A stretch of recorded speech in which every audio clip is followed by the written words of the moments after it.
নমস্কার বন্ধুরা, আজ আমি শোনাব একটি খুব ছোট গল্প ক্যানভাসার কৃষ্ণলাল।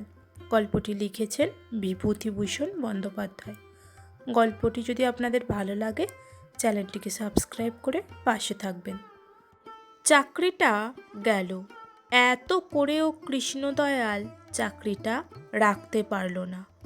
সকাল থেকে রাত 10টা পর্যন্ত টিনের সুটকেস হাতে শিয়ালদা থেকে বারাসাত এবং বারাসাত থেকে শিয়ালদা পর্যন্ত তাঁতের মাকড় মতো যাতায়াত করে ও ক্রমাগত দত্তপুকুরের বাতের তেল, দত্তপুকুরের বাতের তেল, বাত, বেদনা, ফুলো, কাটা ঘা, পোড়া ঘা, দাঁত কনকনানি, এক কথায় যত রকম ব্যথা, শুলানি, কামড়ানো আছে সব এক নিমেষে চলে যাবে। আজ 24 বছর এই লাইনে ওষুধটি প্রত্যেক ভদ্রলোক ব্যবহার করছেন, সকলেই এর গুণ জানে বলে চিৎকার করেও চাকরিটা রাখা গেল না। সেদিন বসু মহাশয় মানে ইন্ডিয়ান ড্রাগ সিন্ডিকেটের মালিক নিত্যগোপাল বসু কৃষ্ণলালকে ডাক দিয়ে বললেন, পালমশাই, কাল রাতের ক্যাশ জমা দেননি কেন? আগে আগে অনেক রাত হয়ে গেল, খুলনা ট্রেন প্রায় 20 মিনিট লেট। দেখুন, আগেও আমি অন্তত 17 বার আপনাকে সাবধান করে দিয়েছি, খুলনা ট্রেন 10টা 21-এ স্টেশনে আসে। আমি 11:30 পর্যন্ত অফিসে বসেছিলাম শুধু আপনার জন্য। নিতাই 2 বার স্টেশনে দেখে এলো ট্রেন রাইট টাইমে এসেছে, লেট 1 মিনিটও ছিল না। আগে বড়বাবু, শরীরটা কাল বড়ই। ও আপনার পুরনো কথা, ও কথা আর শুনবো না আজ।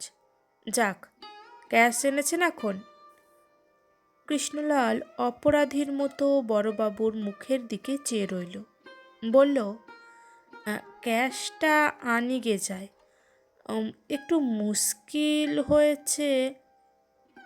আচ্ছা, আসি। যান, আসুন। কৃষ্ণলাল তবুও দাঁড়িয়ে আছে দেখে নিত্যগোপালবাবু বললেন, কি হলো? আগে ওবেলা দেব, ওটা বাসায় এনে রেখেছিলাম, চাবি দিয়ে বেরিয়ে গিয়েছে যার সঙ্গে আমি থাকি। আপনি কোথায় গিয়েছিলেন? একটু বেড়াতে বার হয়েছিলাম, ওই গোলদিঘির দিকে। সব বাজে কথা, আমি বিশ্বাস করিনি। কেন করিনি তাও আপনি জানেন। রাত 10টার পরেই ক্যাশ এনে দেওয়ার কথা। আপনি বুড়ো হয়ে গেলেন এই ক্যানভাসারের কাজ করে, জানেন না যে ক্যাশ তক্ষুনি জমা দেওয়ার নিয়ম আছে? আগে এরকম আরও কতবার হয়েছে বলুন দেখি? আপনার কথার উপর বিশ্বাস করা যায় না আর। বড়ই দুঃখের কথা, আপনি আমাদের পুরনো ক্যানভাসার বলে আপনার অনেক দোষ সহ্য করেছি আমরা, কিন্তু এবার আর নয়। আপনি এই মাসের এই কদিনের মাইনে নিয়ে যাবেন অফিস করলে, কমিশনের হিসাবটাও সেই সঙ্গে দেবেন। যান এখন। অবশ্য এত সহজে কৃষ্ণলাল যেতে রাজি হলো না। নিত্যগোপাল বাবুকে সে যথেষ্টই বলেছিল। নিত্যগোপাল বাবুর পুরো কর্তাকে গিয়ে পর্যন্ত ধরেছিল, শেষ পর্যন্ত কিছুই হলো না। মুশকিলেই চাকরি যখন যাবার হয় তখন তাকে কিছুতেই ধরে রাখা যায় না। মৃত্যু পথযাত্রী মানুষের মতোই, তার গতি নির্মম, ধরাবাঁধা। সুতরাং চাকরিটা গেল। তখন বেলা 2:30। সকাল থেকে একে ওকে সাদাসাদি করার ব্যাপারেই এতক্ষণ সময় কেটে গেছে, স্নান আহার পর্যন্ত হয়নি। 25/2 রামনারায়ণ মিত্র লেনে ঢুকলেই যে টিনের চালওয়ালা লম্বা দোতলা মাটির ঘর, অর্থাৎ যে মাঠ কোটার ঠিক সামনেই আজকাল কর্পোরেশনের সাধারণ স্নানাগার নির্মিত হয়েছে, তারই পশ্চিম কোণে 17 নম্বর ঘরে আজ প্রায় 11 বছর ধরে কৃষ্ণলালের বাসা। কৃষ্ণলাল ঘরে একা থাকে না। ছোট্ট ঘরে 3টি ময়লা বিছানা মেঝের উপর পাতা। সে ঢুকে দেখল ঘরে কেবল যতীন শুয়ে ঘুমাইছে, আর একজন রুমমেট ট্রামের কন্ডাক্টর। 4:30 পর সে ডিউটি থেকে ফেরে এবং আধ ঘন্টার জন্য বাসায় আসে এবং তারপরেই সেজেগুজে আবার কোথায় যেন বেরিয়ে যায়। নিচে পাইস হোটেলে এদের খাবার বন্দোবস্ত। কৃষ্ণলালের সাড়া পেয়ে যতীনের ঘুম ভেঙে গেল। সে বলল, এত বেলায়? বেলায় তা কি হবে, চাকরিটা আজ গেল। সে কি, এতদিনের চাকরিটা? কত করে বললুম বড়বাবুকে, তা শোনে কি কেউ? গরিবের কথা কে রাখে বলো? হয়েছিল কি এমন? ক্যাশ জমা দিতে দেরি হয়েছিল বলে তুমি ক্যাশ ভেঙেছ। তাই? তাহলে এখন উপায়? দেখি কোথাও আবার চেষ্টা, জুটে যাবে একটা না একটা। আমাদের এক দৌড় বন্ধ তো 1000 দৌড় খোলা। আমাদের অন্য মারে কে? সামান্য কিছু পয়সা হাতে ছিল। পাইস হোটেল থেকে শুধু ডাল ভাত খেয়ে এসে কৃষ্ণলাল কিছুক্ষণ বিশ্রাম করল। তারপর নবীন কুণ্ডু লেনে একটি খোলার বাড়িতে ঢুকে ডাক দিল, গোলাপি, ও গোলাপি। তার সাড়ায় যে বাইরে এসে দাঁড়ালো সে বর্তমানে রূপ যৌবনহীন পৌঁড়া, পরনে আধ ময়লা খয়েরি রঙের শাড়ি, হাতে গাছ কয়েক কাঁচের চুড়ি, 2 গাছা সোনা বাঁধানো পেটি, মাথার চুলে পাক ধরেছে, গায়ের রং এখনো বেশ ফর্সা। গোলাপিকে 30 বছর আগে দেখলে ঠিক বোঝা যেত গোলাপি আসলে কি ছিল। এখন আর তার কী বা আছে। কৃষ্ণলাল তখন সবে ওষুধের ক্যানভাসারের পদে বহাল হয়েছে। তার চমৎকার চেহারা ও কথাবার্তা বলবার ভঙ্গিতে রেলগাড়ির প্যাসেঞ্জাররা কি করেই সহজে ভুলে যেত। জলের মতো পয়সা আসতে লাগলো। এই নবীন কুণ্ডু লেনেই অন্য এক বাড়িতে এক বন্ধুর সঙ্গে এসে সে গোলাপিকে দেখে। তখন নতুন যৌবন, হাতেও কাঁচা পয়সা। গোলাপির তখন বয়স 16-17। রূপ দেখে রাস্তার লোক পর্যন্ত চমকে দাঁড়িয়ে যায়। গোলাপির মায়ের হাতে বছরে বছরে মোটা টাকা জমে। কৃষ্ণলাল সেই থেকেই নবীন কুণ্ডু লেনের নৈশ অধিবাসী। কত কালের কথা। গোলাপির ঘরে মেহগনি কাঠের দেরাজ হলো।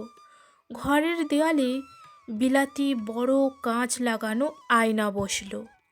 সেকালে প্রচলিত ম্যাকাসার অয়েলের শিশির পর শিশি ভিড় জমে গেল। বাইরে মালতী ফুলের টবে শাড়ি দেখে বাড়ির অন্যান্য ঘরের অধিবাসীদের মনে ঈর্ষার উদ্রেক হলো। কাঁচা পয়সা কৃষ্ণলালের হাতে। প্রতিদিনের আয় 3 টাকা 2.5 টাকার নিচে নয়। একদিন গোলাপির মা অভিমানের সুরে বলল, যাই বলো বাবু, গোলাপি আমায় প্রায়ই বলে, মা একখানা নিজের তার বাড়ি না হলে চলে না আর। তা তেমন কপাল কি এই এক বাড়িতে 36 জনার সঙ্গে? কেন মা, তার ভাবনা কি? আমি কালই ঘর দেখে দিচ্ছি।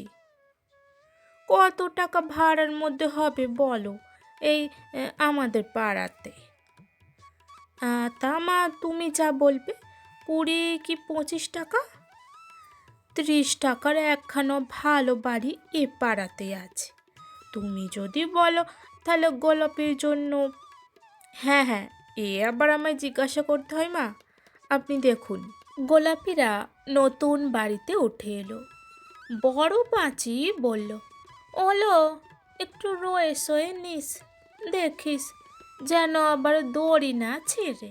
খুব বরাত তোর, যা হোক গোলাপি। আর আমাদের ওই বুড়ো রায়বাবু রোজ আসেন আর বাঁধানো দাঁত জলের গেলাসে খুলে রাখেন। কদিন বললাম একখানা ঢাকাই শাড়ি আর একটা বাজা ঘড়ি দাও, দেওয়ালে টাঙাবো। তা বুড়ো মরা আজ 7 মাস ঘুরুচ্ছে। আজ একবার এলে হয়, ওর দাঁত খুলে জলের গেলাসে ডুবিয়ে রাখা একেবারে বের করে দেব। শুধু বাড়ি, গোলাপির টেবিল হারমোনিয়াম হলো, জোড়া জোড়া শাড়ি। তারপর 10-12 বছর কেটে গেছে। এই 10-12 বছরে সুন্দরী গোলাপি কুরূপা পৌরাতে পরিবর্তন হয়েছে। তার সেই বাড়ি চলে গিয়ে আবার 7-8টি নানা বয়সের সঙ্গিনীর সঙ্গে একটি বাড়িতে থাকে। তবু কৃষ্ণলালের যা কিছু উপার্জন, এখানে তার সদ্ব্যবহার হয়। গোলাপিও তা বোঝে। এই 30 বছরের মধ্যে সে কৃষ্ণলালকে ছেড়ে অন্য কোথাও যায়নি। কৃষ্ণলাল বলল, গোলাপি, চাকরিটা গেল। গোলাপি বিস্ময়ের সুরে বলল, সে কি গা? বড়বাবু রাগ করেছেন, কাল ক্যাশ জমা দিইনি বলে। কি করলে সে টাকা তুমি? খরচ হয়ে গেল। তা কোথায় খরচ হয়ে গেল? কিসে খরচ হয়ে গেল শুনি? তোমার এখনো দোষ গেল না, তা ওরা কি করে রাখে তোমায়? তা কাল কোথায় গিয়েছিলে শুনি? সে খরচ নয় গোলাপি, দক্ষিণেশ্বর সেদিন যাওয়ার দরুন দেনা ছিল মনে নেই? কাবুলির কাছ থেকে টাকা নিইনি। রাত 10টার পরে স্টেশনের গেটে আমায় ধরেছে। রুপি দেও। শেষে ভাবলাম কি ছোড়া টোরা মারে, ভয়ে পড়ে টাকা দিয়ে দিলাম। কাবুলির দেনা, ও হজম করা বড় কঠিন। তা নেও, বেশ হয়েছে। এখন খাওয়া হয়েছে না হয়নি? আমার অদৃষ্টে যে ঝিগিরি নাচছে সে তো দেখতেই পাচ্ছি। বন্যু, পাড়া গায়ের দিকে চলো, কোথাও একখানা ঘরদোর বেঁধে দুজনে থাকা যাবে। তা না, তোমার বাবু কলকাতা আর কলকাতা। কলকাতা ছেড়ে আমি থাকতে পারবো নি। তা এখন থাকো কলকাতায়, কে এখানে খাওয়াই দেখি। জুটে যাবে, এখানেই জুটে যাবে, অত ভাবনার কারণ নেই।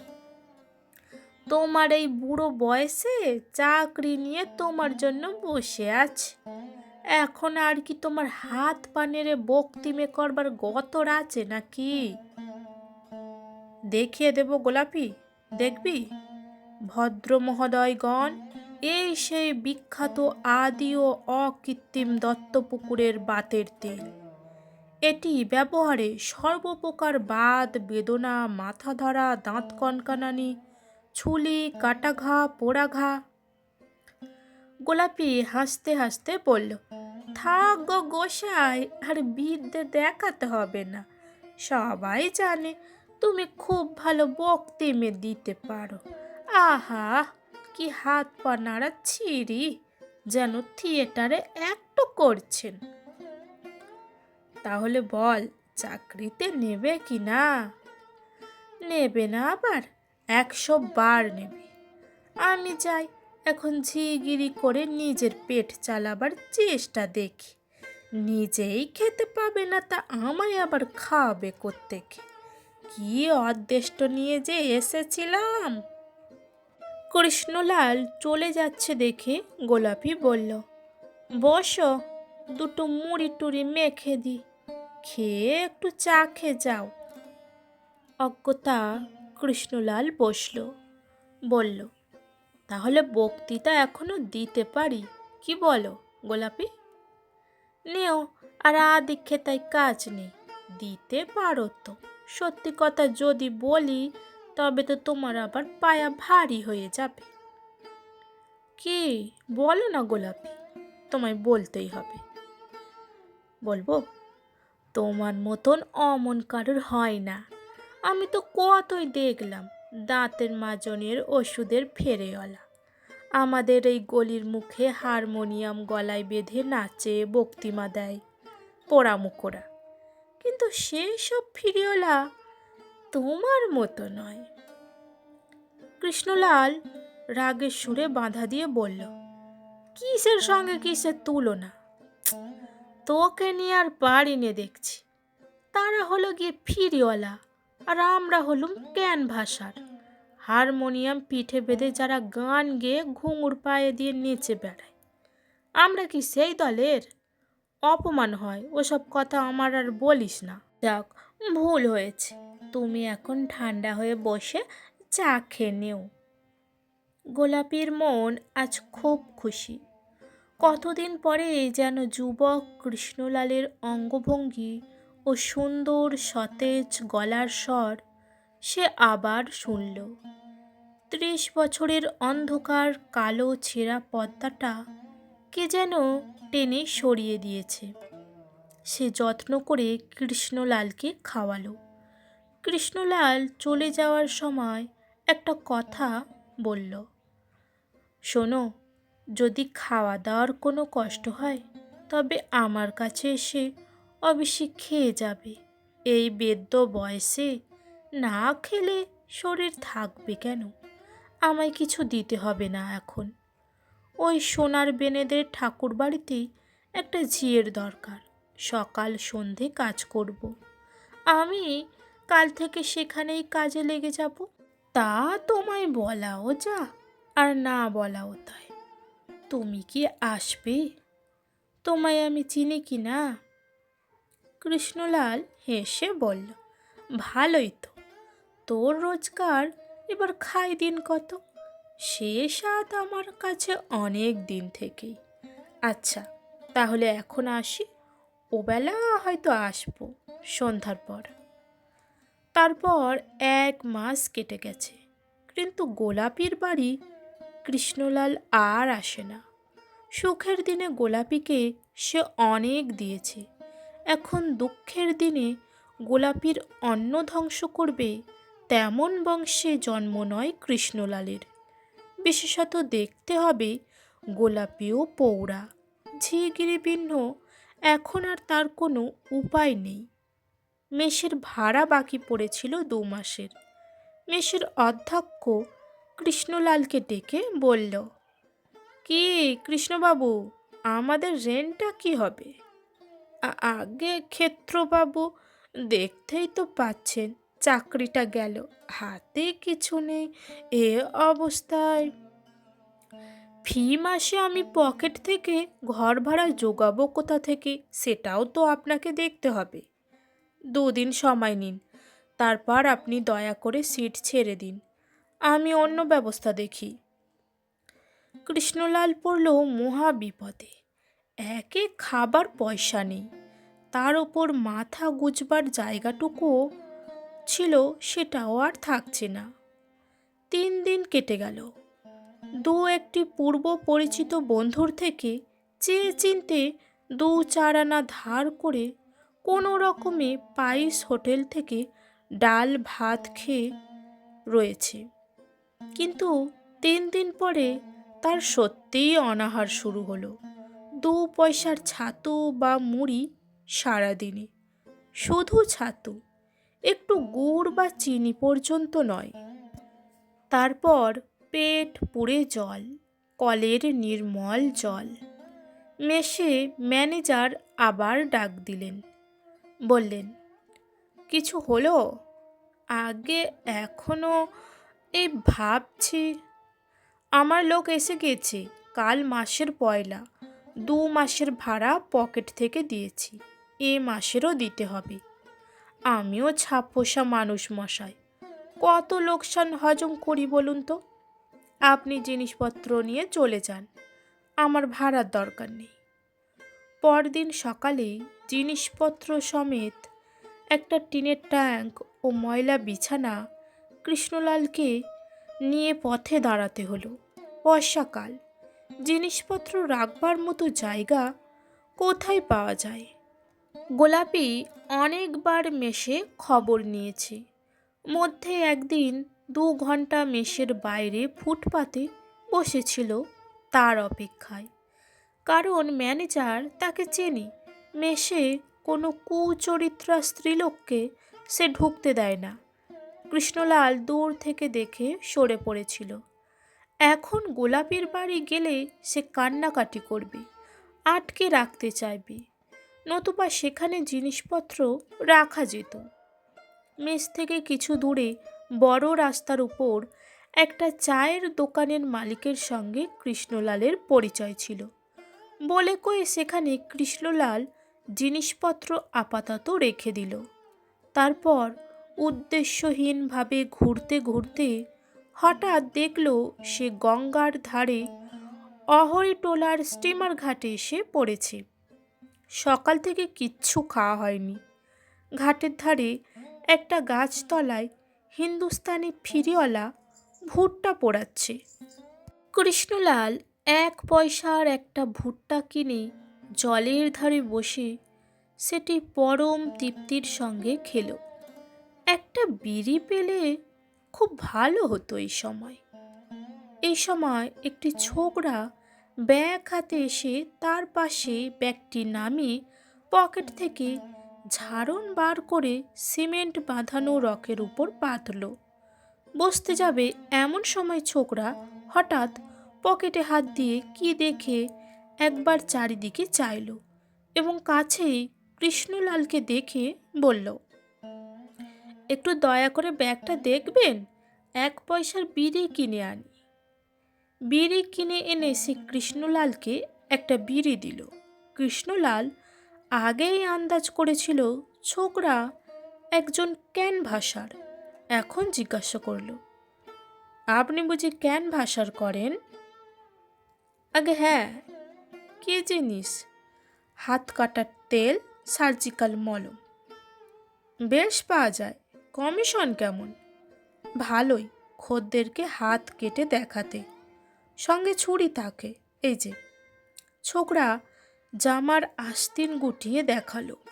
কবজি থেকে কনুই পর্যন্ত হাতের সমস্ত অংশটা ছুরি দিয়ে ফালা ফালা করে কাটা। কৃষ্ণলাল দেখে শিউরে উঠল, এ কি, লাগে না? ছোকরা হেসে বলল, লাগে, আবার মলম লাগালে সেরে যায়। তা কিরকম আয় করেন আপনি? 24 টাকা থেকে 30-35 টাকা মাসে আসে। কৃষ্ণলালের মনে বেজায় দমে গেল। এত কাণ্ড করে মাত্র 30 টাকা, অথচ এমন সময় গিয়েছে যখন দত্তপুকুরের বাতের তেল ফ্রি করে সে মাসে 60-70 টাকা পর্যন্ত অনায়াসে রোজগার করেছে। তার জন্য নিজের হাত ছুরি দিয়ে ফালা ফালা করে কাটবার প্রয়োজন হয়নি। ক্যানভাসারের কাজে আর শোক নেই, আর সে কাজ করবে না। পরদিন কৃষ্ণলাল কলকাতা ছেড়ে নিজের গ্রামে গেল। বসিরহাট স্টেশনে নেমে 7 ক্রোশ হেঁটে তার পৈতৃক গ্রাম ইলশেখালি পৌঁছতে বেলা 3টে বেজে গেল। গ্রামে তার দূর সম্পর্কের জ্ঞাতি ছাড়া অন্য কেউ আপনার লোক নেই। নিজের পৈতৃক ভিটাটি জঙ্গলে ভর্তি হয়ে গেছে। বহুদিন এদিকে সে আসেনি, দেখাশোনাও করেনি। খড়ের ঘর কতদিন আর টেকে? আজ প্রায় 17-18 বছর পূর্বে 2-5 দিনের জন্য একবার পিসিমার সাথে গ্রামে এসেছিল। সেই আর এই। জ্ঞাতিরা অবশ্য কৃষ্ণলালকে জায়গা দিল, কিন্তু কিছুদিন থেকে কৃষ্ণলালের কেমন যেন অসহ্য বোধ হতে লাগলো। গ্রামে তার মন টেকে না। কখনো সে দীর্ঘদিন ধরে গ্রামে বাস করেনি। এখানকার লোক কথাবার্তা বলতে জানে না, ভালো করে মিশতে জানে না, এমনকি চা পর্যন্ত খায় না। কলকাতার রাস্তার ভিখারিও চা খায়। তার উপর এই পাড়াগাঁয়ে যেমন জলকাদা তেমনই জঙ্গল। রাতে মশার উৎপাতে ঘুম হয় না। এর মধ্যে ম্যালেরিয়া প্রায় সকল বাড়িতেই দেখা দিয়েছে। না, এখানে মন টেকে না। কৃষ্ণলাল দেখল এখানে সবাই যেন সারাদিন ঘুমিয়ে আছে। সকাল থেকে সন্ধ্যা পর্যন্ত এরা চড়কতলার ছোট মাঠে বেলতলায় বসে হুঁকো হাতে আড্ডা দেয়, পরচর্চা করে। কোনো কাজ নেই, অথচ দুপুরে ভাত খেতে না খেতেই ঘুমিয়ে পড়ে। দিবানিদ্রা চলে বেলা 4টে পর্যন্ত। তারপর ঘুম থেকে লাল চোখ করে উঠে কেউ বা বাজারে 2 পয়সার সওদা করতে যায়। সেখানে আবার আড্ডা, দোকানে দোকানে ও দোকানে বসে তামাক খাওয়া। 4 পয়সার সওদা করে 3 ঘন্টা পরে সন্ধ্যার পর বাড়ি আসে। তারপর খেয়ে দিয়ে আবার ঘুমিয়ে পড়ে। কেরোসিনের তেলের দাম প্রচণ্ড বেশি। তেল খরচ করে আলো জেলে কেউ রাখতে চায় না। কয়েকবারই যাও, অন্ধকারে বসে 2-একটা কথা বলো, গল্প করো, এক আধ কলকে তামাক খাও, তারপর বাড়ি ফিরে আবার বিছানায় শুয়ে পড়ো। দিন শেষ হয়ে গেল। কৃষ্ণলাল এরকম জীবনে অভ্যস্ত নয়। এটা কোনো জীবন? অথচ সকলেই বলবে, দাদা সংসার আর চলে না, বড় কষ্ট। কষ্ট ঘুচাবার চেষ্টাই বা কোথায়?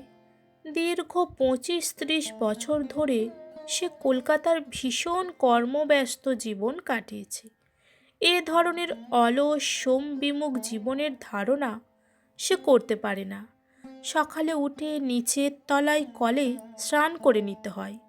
খুব ভোরে না উঠলে আর স্নান করা যায় না। সকালে উঠেই নিচের তলার কলে স্নান করে নিতে হবে। খুব ভোরে স্নান না করলে এমন ভিড় হয়ে যাবে কলে যে আর স্নান করাই যাবে না। নিচের তলা সেগড়ার দোকানের লোকেরা, শালওয়ালা, দর্জি, পূব দিকের ঘরে যে মুটেরা থাকে, সবাই এসে কলে লাইন দেবে। এরপর আসবে এক দল বালতি হাতে জল ধরতে ও চাল ধুতে। সারি সারি লোক দাঁড়িয়ে যাবে কলসি হাতে জল ভরতে। ওপরে 3 তলার 3টি মেষের চাকরেরা, সকলেই কর্মব্যস্ত। ঘড়ি ধরে কাজ হয় কলকাতায়। সময় গেল 6টা বাজে। কখন কি হবে? দিন আরম্ভ হয়েছে। এক্ষুনি বাবুরা এসে ভাত চাইবে, 8টা বাজতে না বাজতে।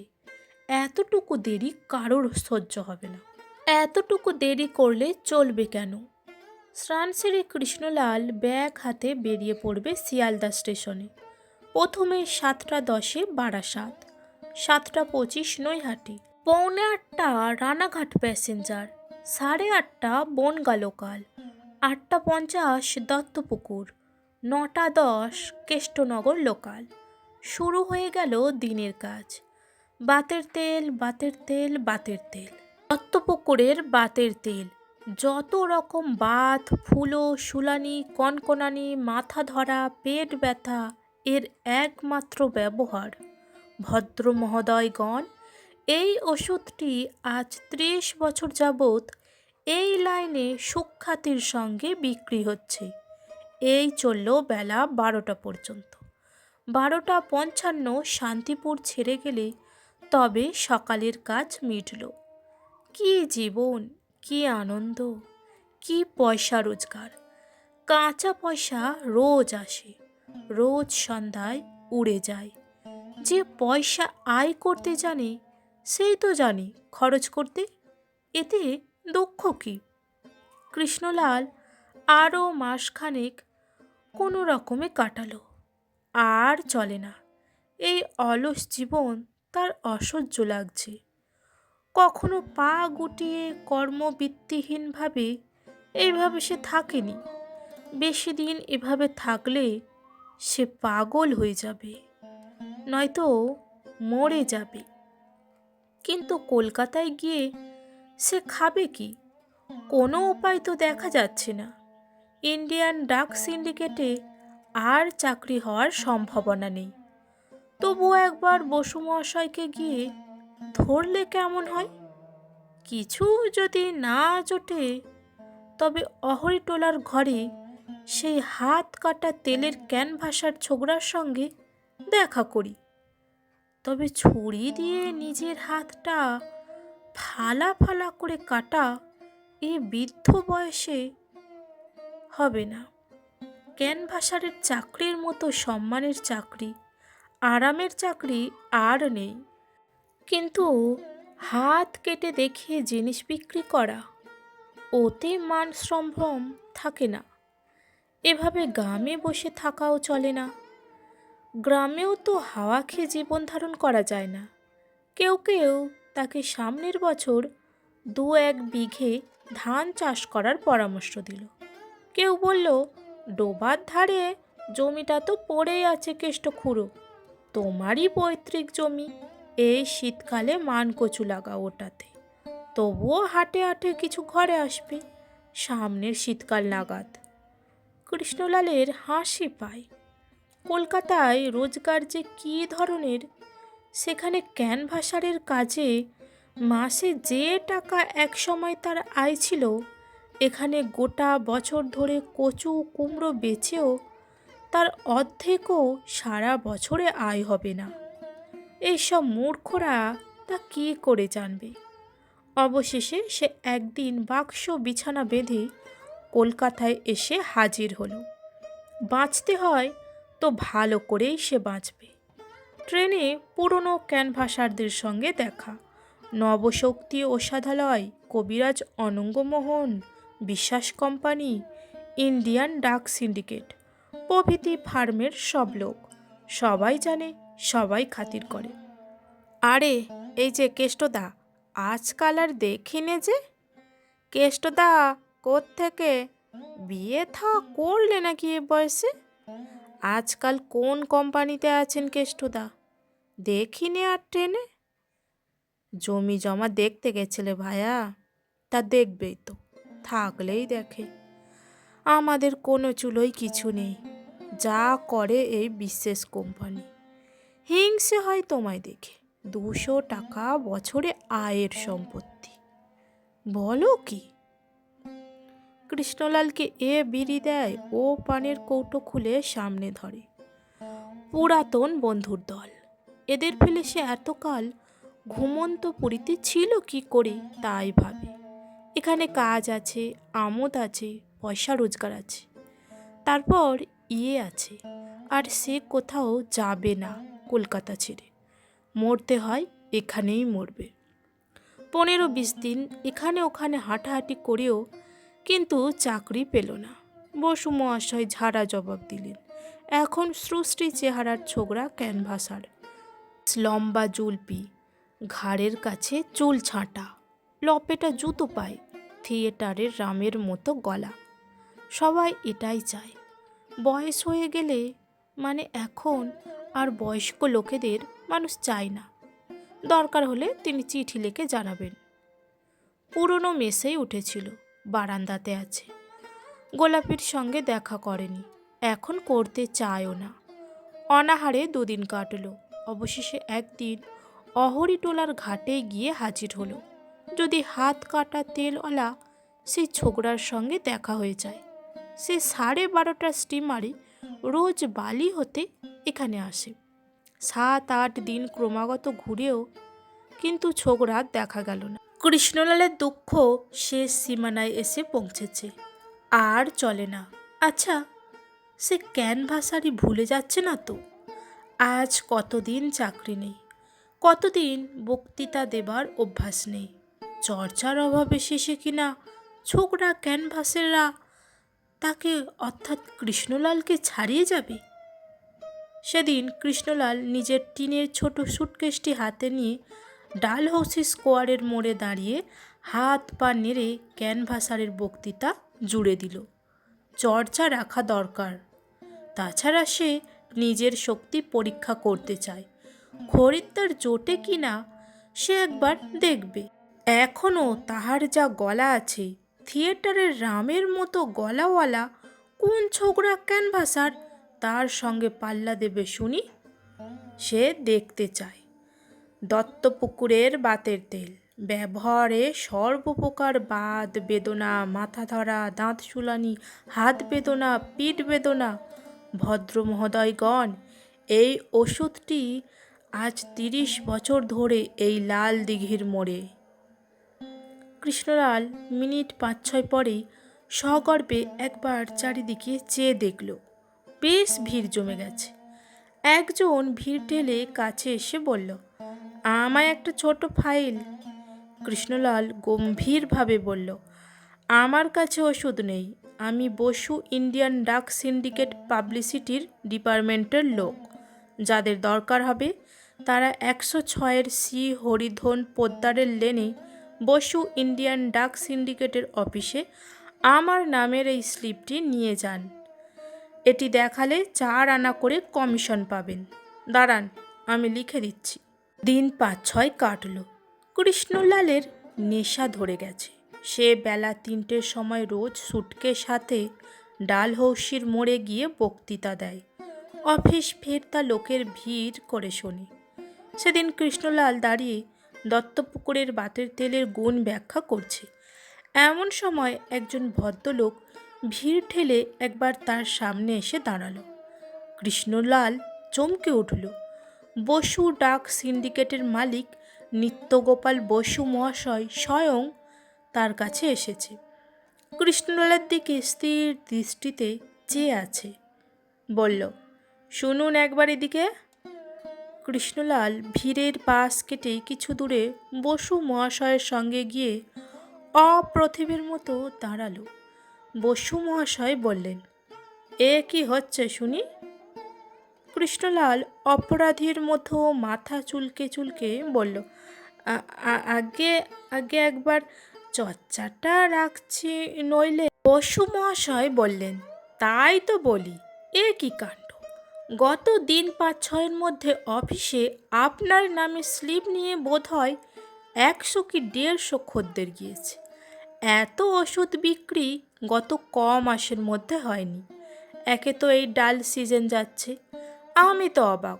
সবাই বলে লাল দিঘির মোড়ে আপনাদের পাবলিসিটি অফিসার, তার মুখে শুনে আমি বলি আজ নিজে গিয়ে ব্যাপারটা কি দেখে আসি। তা আমি খুব সন্তুষ্ট হয়েছি আপনার এরকম কাজে।